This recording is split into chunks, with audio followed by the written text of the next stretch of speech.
जेव्हा आपण म्हणतो की B2 is reduce by 25%, bye शब्द असेल ना, तेव्हा मग B2चा फॉर्म्युला येतो B2 is equal to B1 minus 25% of B1. आणि जर असं लिहितो आपण B2 इज रिड्यूस्ड टू 25%, ह्या गोष्टी ऑलरेडी माहिती असायला पाहिजे तुम्हाला. तेव्हा B2 is equal to directly घ्यायचं 25% B1. मग मी रिड्यूस बाय असं अज्युम करून तुम्हाला पहिले सॉल्व्ह करून दाखवलं, पण ऍक्च्युली रिड्यूस टू शब्द आहे त्या सम मध्ये. नीट चेक केलं तर बघा, रिड्यूस टू शब्द आहे.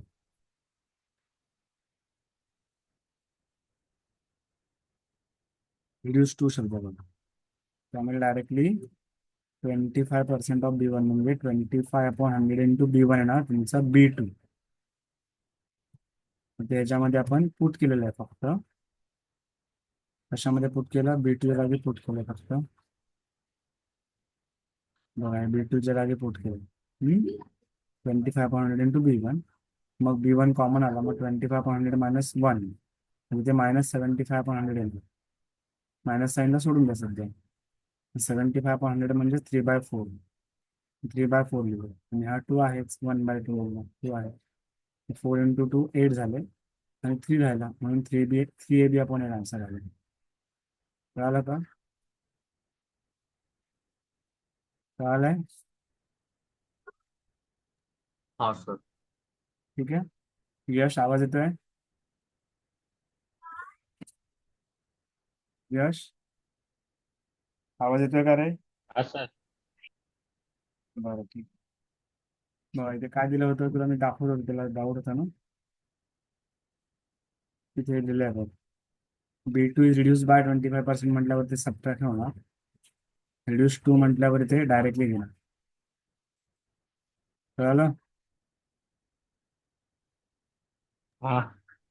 पुढे जाऊ आपण, चला नेक्स्ट घेऊया. Two coils P and Q are kept near each other. जसं आपण प्रायमरी आणि सेकंडरी कॉईल म्हणतो ना, तसं. म्हणजे एक कॉईल अशी, समजा ही कॉईल P आहे आणि दुसरी कॉईल आहे, ही कॉईल समजा Q आहे अशी. ठीक आहे. No current flows through the coil P, म्हणजे ह्यातनं आता करंट फ्लो होत नाहीये. Okay. And current increases in the coil Q at the rate of 10 A/s. म्हणजे ह्याचा जो आहे तो आहे di/dt 10 A/s. Rate of change of current आहे. आणि तेव्हा मग ह्याच्यामध्ये इंड्यूस EMF जो आहे तो EP किती येतोय? 15 mV आहे. म्हणजे जेव्हा di/Q/dt आहे 10, तेव्हा EP आहे 15 mV. पुढे when coil Q carries no current. आता दुसरी केस, आता ह्यातनं करंट फ्लो नाही होते Q मधनं, तर P मधनं करंट फ्लो होतो आणि तो चेंज होतो. And current of 1.8 A flows through the coil P. आणि ह्यातनं करंट चेंज नाही होत आहे, ह्याच्यामधनं करंट किती फ्लो होतोय? 1.8 A एवढा करंट फ्लो होतोय ह्याच्यामध्ये. ठीक आहे. Then magnetic flux link with the coil Q is, म्हणजेच फाय क्यू विचारले आपल्याला, फाय क्यू. बरोबर. मग सेकंड टाइम सांगताना त्यांनी असं नाही सांगितलं की P या कॉईल मधनं करंट चेंज होते. P या कॉईलचा करंट दिलेला आहे. म्हणजे फर्स्ट केस मध्ये काय दिले त्यांनी? फर्स्ट इन्फॉर्मेशन मध्ये, फर्स्ट पार्ट मध्ये बनवू आपण त्याला. एक मिनिट.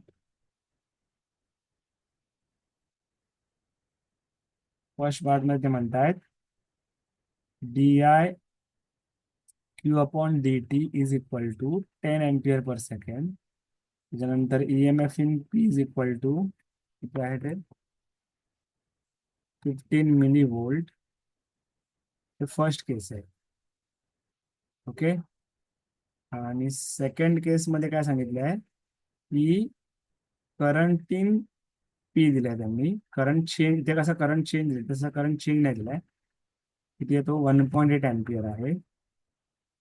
आणि मग फ्लक्स विचारलाय, फ्लक्स इन Q किती असेल. जसं मगाशी तुम्हाला सांगितलं मी की पहिल्यांदा जे पाहिजे त्याला फोकस करा. फ्लक्सचा formula in terms of current काय फॉर्म्युला आहे? M × IP. है ना. फ्लक्सचा फॉर्म्युला आहे mutual inductance into current flowing through the one coil. Here P is not primary, here P is one of the coil and Q is second coil. पण M जो आहे तो इथून मिळेल आपल्याला. M चा एक फॉर्म्युला असा आहे ना,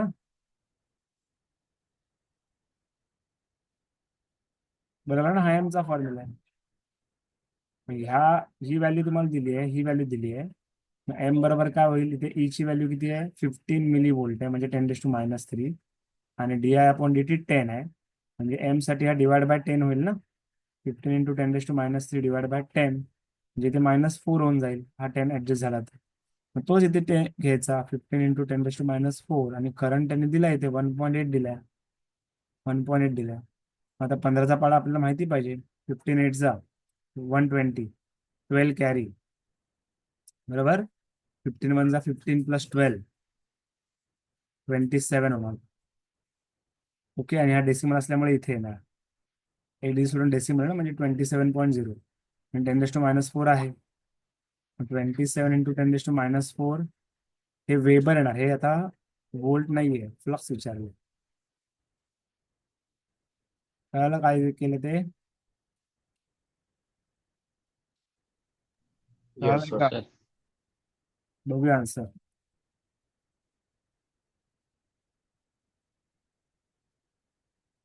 मग त्यांनी मग असे केल्याप्रमाणे तिथलं -3 घेतलं, हा 2.7 होईल. या 10⁻³ मिली लिहू शकतो, मिली वेबर. हे आन्सर येणार 2.7 मिली वेबर. कळालंय. Yes, sir. पुढे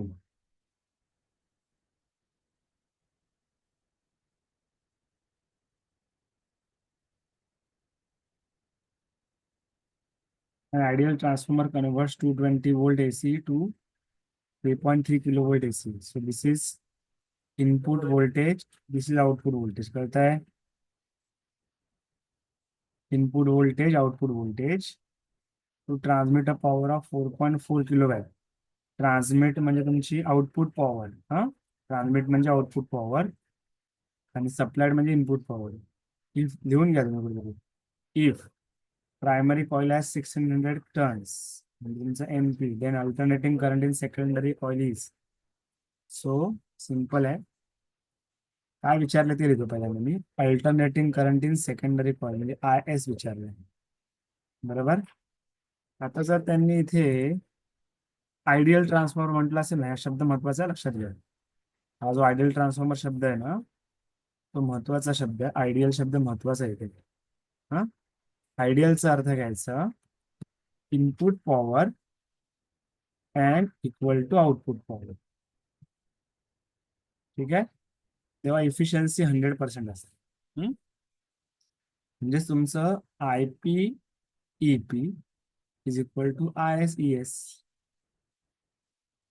तर आपल्याला काय विचारलंय, सेकंडरी मध्ये करंट विचारलाय, बरोबर ना. सेकंडरी मध्ये आपल्याला करंट विचारलाय. सेकंडरी मधला करंट म्हणजे असा IP/EP/ES.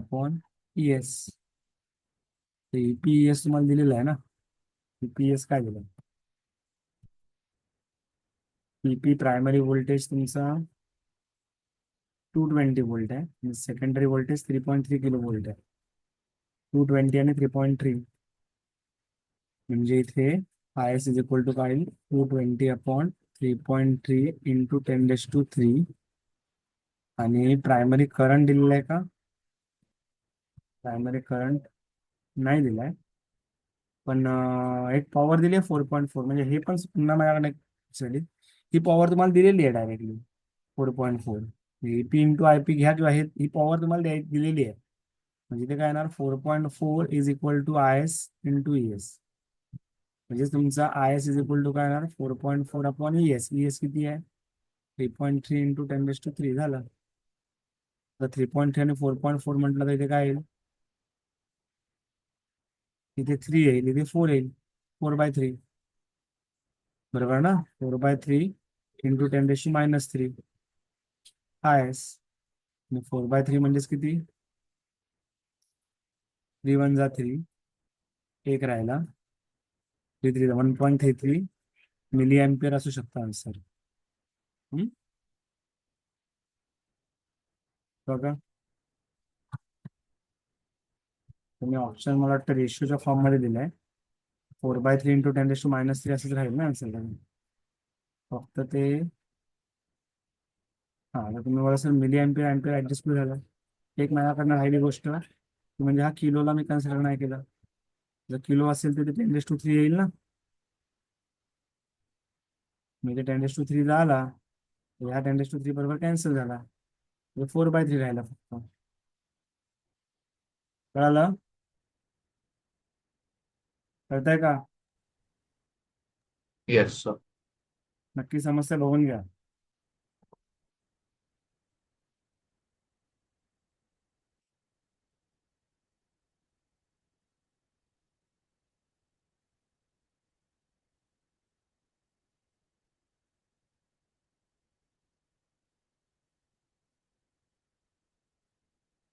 पुढे जाऊया.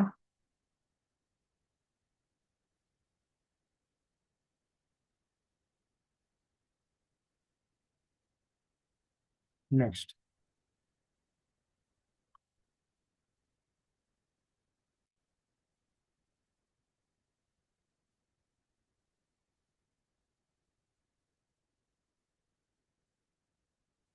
a 220-volt input is supplied to a transformer. The output circuit draws a current of 2.0 ampere at 440 volt. अर्थ कळला? तुम्हाला दिलाय primary input voltage 220 volt. Draws current, draw करतो म्हणजे खेचतोय. आउटपुट सर्किट बद्दल दिलंय ना, म्हणजे तुमचा सेकंडरी करंट झाला. आय एस आला 2.0 एम्पियर, बरोबर, ऍट 440 volt, म्हणजे आउटपुट व्होल्टेज आहे 440 volt. कारण आउटपुट सर्किटचं दिलं ना त्यांनी माहिती इथे. The ratio of output to the input power is 0.8. म्हणजे output power to the input power, power output to the power input, हा किती आहे? 0.8. म्हणजे एफिशियन्सी दिली इनडायरेक्टली. कळतंय का तुम्हाला? विचारलं काय? The current drawn by the primary winding, म्हणजे तुम्हाला आयपी विचारलंय. काय अवघड नाहीये, बरोबर ना? 0.8 है एफिशियन्सी आहे, आणि output power upon input power. Output power तुमची काय ना, ES/IS, इनपुट पॉवर EP/IP, बरोबर. सगळ्या गोष्टी दिलेल्या आहेत तुम्हाला. ES तुमचा 440 आहे, IS तुमचा 2.0 म्हणजे 2 आहे, EP 220 आहे, IP काढायचं आहे, आणि हे 0.8 आहे. मग IP इथे ठेवतो मी, 0.8 खाली घेतो, IP वर घेतो. हा 0 0 कॅन्सल, 2 2 11 4 जा 44, 11 2 जा 22. हा 2 आणि हा 2 कॅन्सल, म्हणजे इथे राहिलं 1. वरती राहिलं फक्त 4. 4 अपॉन हा 0.8 खाली आला, 0.8 हा खाली आला, म्हणजे ते किती आलं? 40/8 आला, बरोबर. 8 5 जा 40. IP किती आला? 5 एम्पियर. कळतंय का? हे सिंपल होतं तसं. हो.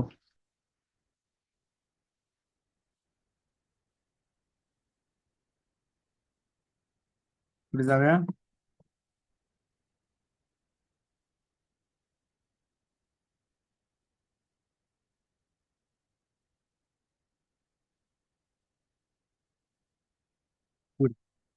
नेक्स्ट,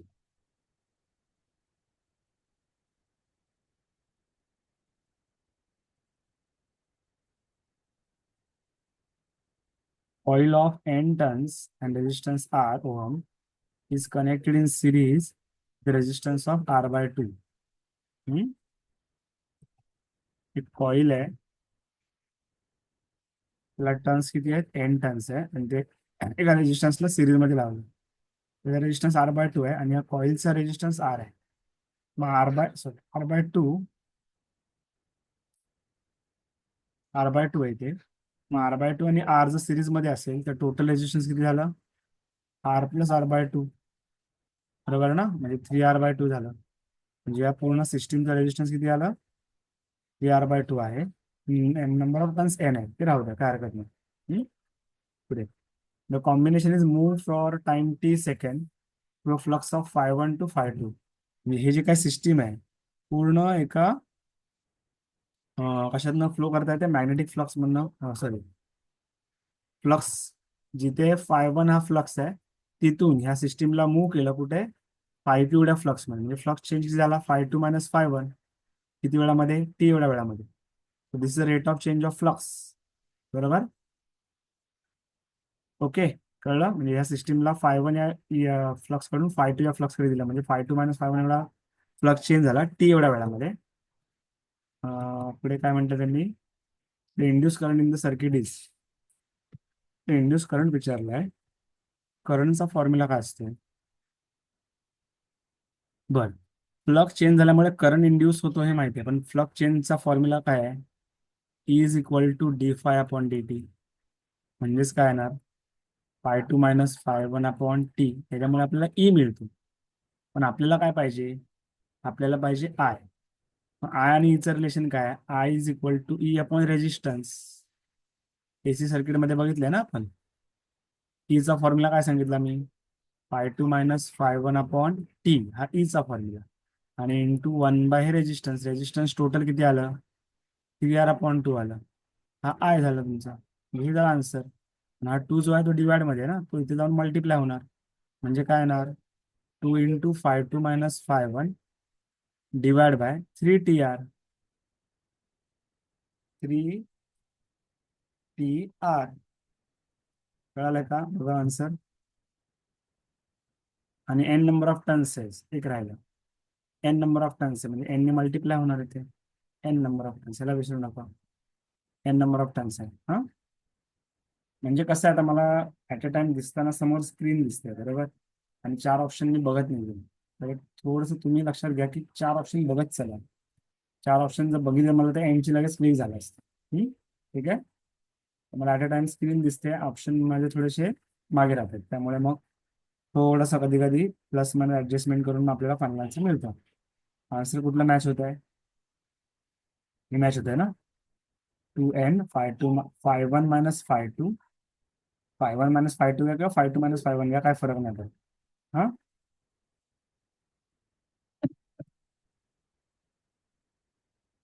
जाऊया,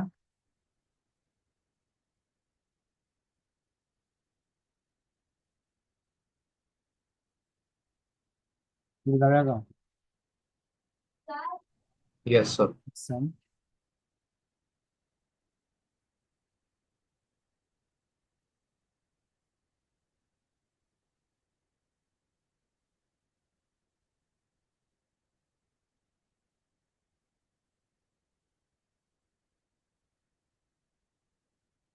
याच्यामध्ये हे थोडंसं मागे ठेवलं, 10 नंबर सांगतो मी तुम्हाला, याचा इमेज पाठवतो मी. ठीक आहे, 10 नंबर मागे ठेवतो मी, पुढे घेतो. A long metal rod of length L completes the circuit as shown in the figure. The area of the circuit is perpendicular to the magnetic field. हा L आहे, म्हणजे आपण जसं थिअरीमध्ये शिकलो तसंच त्यांनी डायग्राम दिलेले. The force needed to move the rod in the direction as shown in the figure with constant speed v. म्हणजे ह्याला खेचायला फोर्स लागतो ना इथे, हा फोर्स लागतो ना. एफ चा फॉर्म्युला जनरल काय असतो, एफ चा formula it is equal to I/L/B sine theta. पण आता हा जो आहे बी आणि व्ही एकमेकांना परपेंडिक्युलर आहे, त्यामुळे तुमचा साइन 91 होणार, आणि त्यामुळे फक्त राहणार ILB. बरोबर, आता याच्यामध्ये त्यांनी एक डेरिवेशन आपण घेतो बघा, त्या डेरिवेशन मध्ये हे सम आहे, डेरिवेशन मध्ये दाखवतो मी तुम्हाला ते फॉर्म्युला. तरी तो कुठे करंट शब्द वापरलाय का, नाही, स्पीड व्ही दिलेला आहे. हम्म? आणि रेजिस्टन्स दिलाय आर. बरोबर, हे सर्वच एक थिअरी क्वेश्चन आहे. थिअरी आपण डायरेक्ट सोल्युशन बघूया, कारण ते परत मला स्क्रीन शेअर करायला लागेल त्याची. डायरेक्टली सोल्युशन जर बघितलं आपण, बघा इथे थिअरी क्वेश्चनच्या ह्याच्यामध्ये मी हा बघितला असेल फॉर्म्युला, बघा मला आठवतंय का, हा फॉर्म्युला बघितला असेल ना तुम्ही. Is equal to B L B तर आहेच, म्हणजे इंड्यूस ईएमएफ तेवढा जनरेट होतो सर.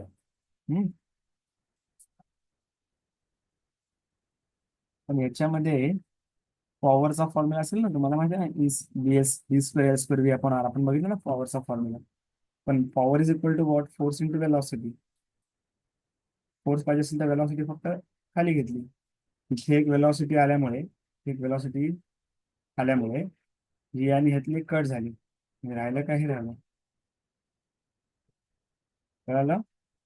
आता जेव्हा एखादा रॉड मूव्ह होतो ना असं, इथून मूव्ह करतो ना आपण एल एवढ्या लेंथला, तेव्हा ईएमएफ इंड्यूस होतो याच्यामध्ये, आणि त्याचा फॉर्म्युला काय, बी एल बी. आणि पॉवरचा फॉर्म्युला तुम्हाला माहिती आहे, power actually equal to watt, I into E. But I is equal to watt, हे सगळं झालेलं आहे डेरिवेशन करताना. E upon R I into E, हा म्हणजे काय आलं, ई स्क्वेअर अपॉन आर आलं. बरोबर. पण ई ची व्हॅल्यू काय घेतली, ही घेतली, बी एल बी. पण हे readymade formula actually, B square L square B square upon R is equal to P. हा रेडीमेड फॉर्म्युला आहे, त्याच्यामध्ये फक्त पॉवरला फोर्सच्या टर्म मध्ये एक्सप्रेस केलेलं आहे. कळालं तुम्हाला. ठीक आहे, जाऊया पुढे. Yes sir. काय बोलता.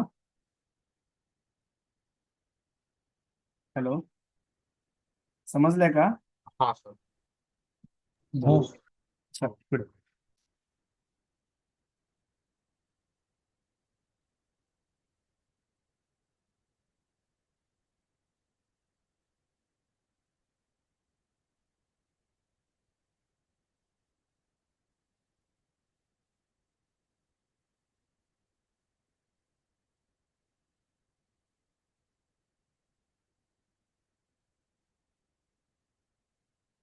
Current I 10 sin 50 pi t ampere is passed in the first coil, which induces a maximum EMF of 5 pi volt in the second coil. म्हणजे प्रायमरी कॉइल मध्ये एवढा करंट फ्लो होत आहे. तो करंट कशावर depend आहे बघा, टी वर डिपेंड आहे. म्हणजे हा एसी करंट आहे, अल्टरनेटिंग करंट आहे, म्हणून तर साईन आहे ना ते. जर फिक्स करंट असता तर इथे तुम्हाला ही टर्म दिसली नसती. म्हणजे हा करंट चेंज होते विथ रिस्पेक्ट टू टाइम. मग असं जेव्हा देतात ना, तेव्हा तुम्हाला डोक्यात हे यायला पाहिजे पहिले, D I upon D T, हे यायला पाहिजे पहिले. हा म्हणजे याचा डेरिव्हेटिव्ह घ्यायचं हे डोक्यात यायला पाहिजे कुठेतरी. बघूया गरज लागेल तर. आणि हे प्रायमरी कॉईल करंट आहे, आणि त्यामुळे इंड्यूस ईएमएफ जे होते ते सेकंडरी मध्ये ई एस टी दिलेलं आहे, पाय पाय वोल्ट. आणि काय विचारलंय, the mutual inductance between the coil. मग एम विचारलं, तर फॉर्म्युला कसा असतो बघा, is equal to M into D I upon D T. हा फॉर्म्युला बघितलाय ना आपण, सिम्पल. तुम्हाला ई दिलेला आहे, हा ई दिलाय, आणि ह्याचं डेरिव्हेटिव्ह काढावं लागेल. बरोबर. आणि ह्याचं डेरिव्हेटिव्ह काढल्यावर तुम्हाला एम मिळेल. म्हणजेच दाखवतो बघा तुम्हाला मी.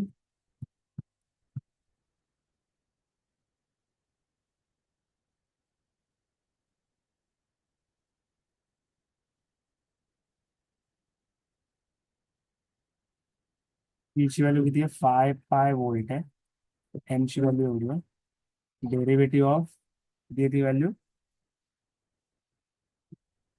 10 साइन 50 पाय टी. बरोबर आहे ना. म्हणजे इथे लिहिणार मी 10 sine 50 pi T with respect to D T. हा एम डेरिव्हेटिव्ह, टेनचा टेनच राहणार, साईनचं derivative cos 50 pi T into पुन्हा ह्याचा डेरिव्हेटिव्ह 50 पाय. बरोबर आहे ना. हे बरोबर आहे ना. ओके. आता आपल्याला कॉस 50 पाय जर काढायचं असेल, तर कॉस जर मी 2 पाय काढला तर किती येतो, 0 येतो ना. कॉसचा डायग्राम कसा असतो, असा डायग्राम असतो कॉसचा. Cos 0 0, cos 90, sorry cos 0 1, cos 90 0. बरोबर. त्याच्यानंतर कॉस 180 -1, एक मिनिट, इथे काहीतरी मग आपल्याला कॉस 55चं करावं लागेल. कॉस 55 कशा ऍडजस्ट मध्ये ते बघावं लागेल आपल्याला. पण साईन 2 पाय 0 होईल. कॉस पाय जो आहे तो -1 आहे. ओके, बघूया आपण त्याचं सोल्युशन बघूया.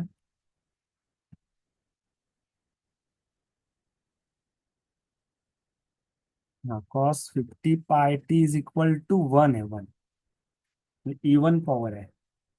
म्हणजे हा बरोबर.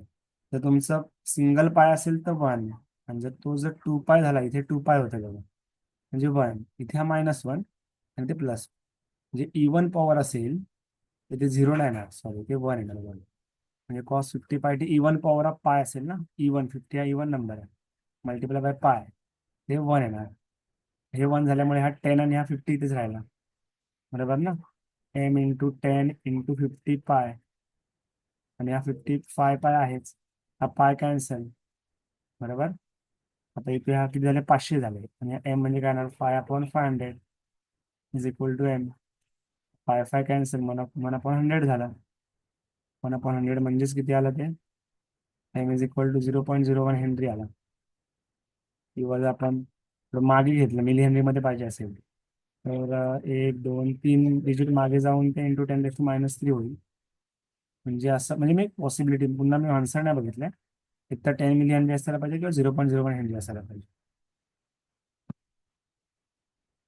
ठीक आहे, आन्सर बघा कुठलं मॅच होत आहे.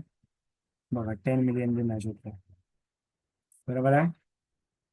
समजतंय का? हाँ समजतंय. सर. हो सर. Great. हे तुम्ही आता जरा ट्राय करता का? मी जरा सोल्युशन दाखवतो 2 मिनिटात, तुम्ही ट्राय करता का? मला हे सिम्पल वाटतं थोडंसं. आता ह्याच्यामध्ये पुन्हा बघा, हे बघा, ह्या व्हॅल्यूच्या कुठल्या व्हॅल्यू वेगवेगळ्या आहेत. 100 वोल्ट 100 वोल्ट सेम आहे.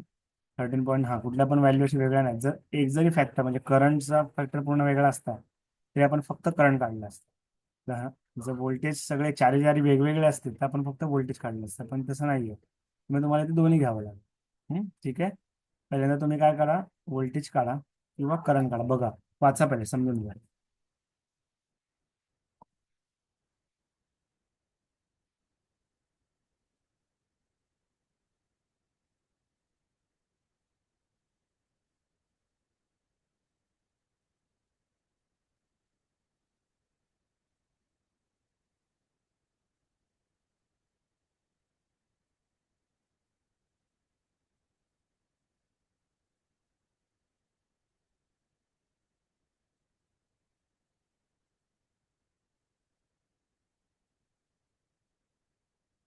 टेप ऑफ ट्रान्सफॉर्मर आहे 300 टर्न्स. बघा, सोडवताय तुम्ही.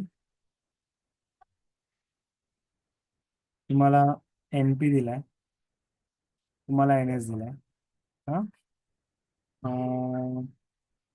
EP दिलाय, IP पण दिलाय. करंट आणि व्होल्टेज सेकंडरी विचारलं, सिंपल आहे. IS आणि ES विचारलं.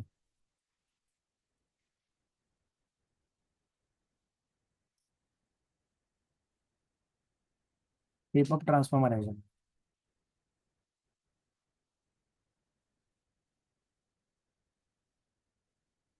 कुठला रेशो घेणार पहिला? पहिला तुम्ही कुठला एक फॉर्म्युला घ्या. पहिला नंबर ऑफ टर्न्स दोन्ही दिलेत ना, प्रायमरीचे पण आणि सेकंडरीचे पण दिलेत ना, त्यामुळे तुम्ही काढू शकता. बघा, काय फॉर्म्युला आहे, ES/EP is equal to NS/NP. याच्यावर तुम्हाला ES मिळेल, है ना. नंतर मग NS/NP is equal to IP/IS. याच्यावर तुम्हाला काय मिळेल, IS मिळेल.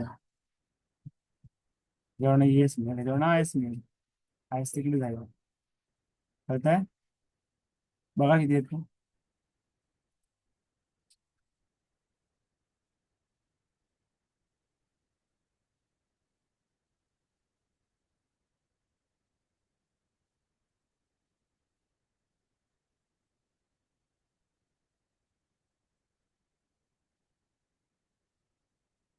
ऑप्शन डी है. कुठला आहे? D D. ये रहेगा आंसर, हे आन्सर येत आहे. हो. बरं बरं ठीक आहे, बघूया सोल्युशन आपण.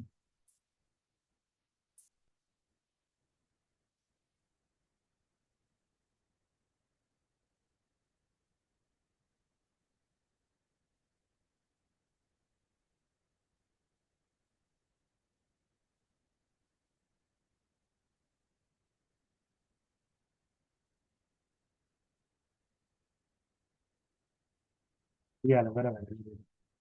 बघा, VP upon VS 300/450, IS upon IP 670. Okay, पुढे 14 नंबर. कळलाय सर्वांना? अनिरुद्ध कळलाय? कळलाय सर्वांना? Yes sir. बरं, उद्याची मॉक टेस्ट मी शेड्यूल केलेली आहे, मेसेज आला सर्वांना? अनिरुद्ध तुला नसेल आला, मी तुला ते हे करतो. प्रायमरी की दिली आहे तुला मी, हे प्रोडक्ट की, सॉरी अनिरुद्ध. अनिरुद्ध, तुला प्रोडक्ट की मिळाली आहे ना? हा सर. मग तुला मेसेज आलाय का टेस्टचा? नाही, मी ते अजून बघितलं नाही. मी मग बरं बघ झोपलेलो ना, ना. तर लेट. ईशान, तू हा. घेतलाय ॲप, इन्स्टॉल केला? हा सर. बरं, उद्या सकाळी 9 पासून संध्याकाळी रात्री 1 पर्यंत कधीही टेस्ट देऊ शकता तुम्ही, मॉक टेस्ट. पण द्यायची म्हणून देऊ नका. तुम्हाला मी ही 11 मार्चच्या टेस्ट बद्दल कधीच सांगितलेलं आहे, 5-6 दिवस झाले. पुढचे पण टेस्ट शेड्यूल आहेत त्या हो. आपल्या होणार आहेत. हां, द्यायची म्हणून देऊ नका. टेस्ट सोडवताना कसं आपल्याला फील होतो हे जरा लक्षात घ्या तुम्ही, तो मॉक टेस्टचा फायदा आहे. ठीक आहे, तर सिरियसली द्या उद्या टेस्ट. तुमचं टाइम टेबल आला का रे? हो सर. तुझं कधी एक्झाम आहे अनिरुद्ध तुझी? 19th second shift. बरं ठीक आहे. यश तुझं? 27ला पहिली शिफ्ट. बरं. छान. 26ला सेकंड शिफ्ट. 26. सर्वेश? सर्वेश मला वाटतं मीटिंग मधनं लेफ्ट झालं. ठीक आहे, काय हरकत नाही. बरं, 14 बघूया आपण.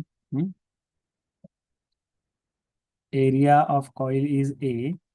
The coil is placed in a magnetic field which changes from B0 to 4B0 in time t. The magnitude of induced EMF. एकदम सिंपल आहे ना? मगाशी आपण बघितलं त्याप्रमाणेच आहे ना?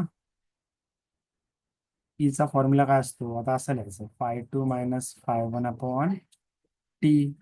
पण इथे फायच्या टर्म मध्ये दिलं की मॅग्नेटिक फील्डच्या टर्म मध्ये दिलं आहे, मॅग्नेटिक फील्डच्या टर्म मध्ये.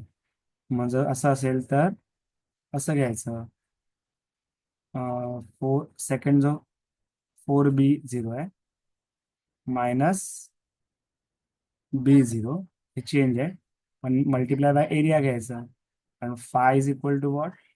Five is equal to B into A येतं ना. मग एरिया दोन्हीकडे कॉमन आहे, एरिया काय चेंज नाही होते कॉलचा, तो हेच राहणार आहे. त्यामुळे कॉमन आला आणि डिवाइड बाय टी आला. The 4B0 minus B0 into A upon T म्हणजे 3B0. 3B0 इंटू ए अपॉन टी आला. इतकं सिंपल आहे. काय विचारलं कळालं ना? समजतंय का? नक्की समजलंय? हा सर. हो. पुढे बघ.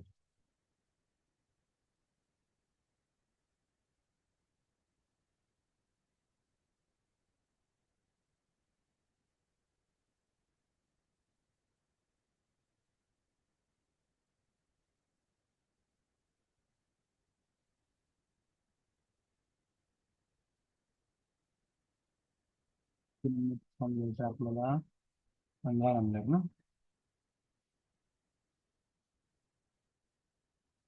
15 नंबर साठी आपल्याला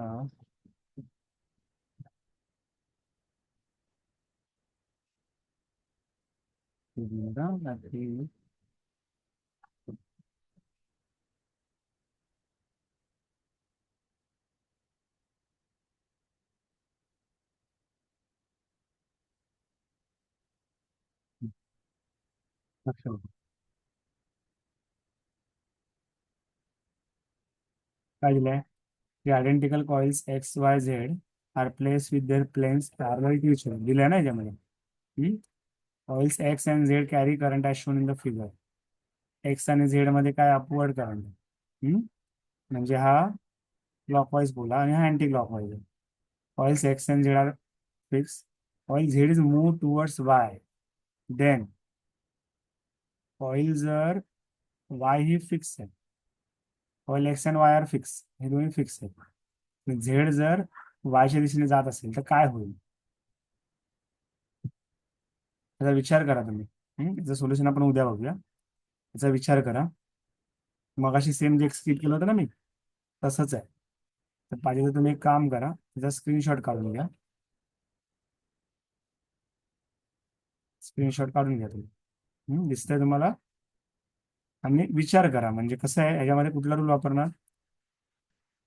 जेव्हा करंट फ्लो होतो तेव्हा आजूबाजूला मॅग्नेटिक फील्ड होते ना. मग जेव्हा सेम सेम पोल तयार होतात तेव्हा रिपल्शन होतं आणि सेम अपोजिट पोल तयार होतं तेव्हा अट्रॅक्शन होतं. कळलं का. म्हणजे लेन्स लॉ इथे वापरला आहे. उदाहरणार्थ एका कॉईलच्याकडनं दुसरी कॉईल जवळ गेली तर यातनं एखादा पॉसिबल करंट फ्लो होत असेल तर मग काय नक्की current induce will be first clockwise then anti clockwise येईल की current in wise anti clockwise, हे तुम्ही बघा, विचार करा उद्या. उद्या आपण 15 नंबर आणि ते मला वाटतं 6 नंबर का 5 नंबर होतं ते बघणार आहे आपण. ठीक आहे. तोपर्यंत स्क्रीनशॉट घेतला तुम्ही सर्वांनी. पुढचा घेऊया आपण आता. Okay.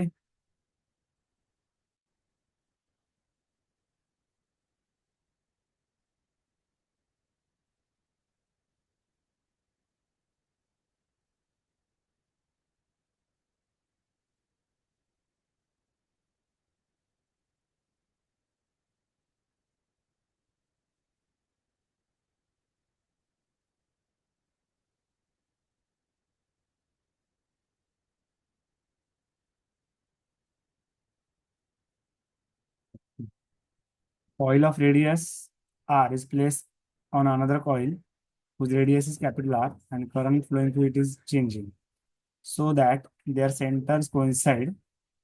If both the coils are coplanar, then the mutual inductance between them is proportional to.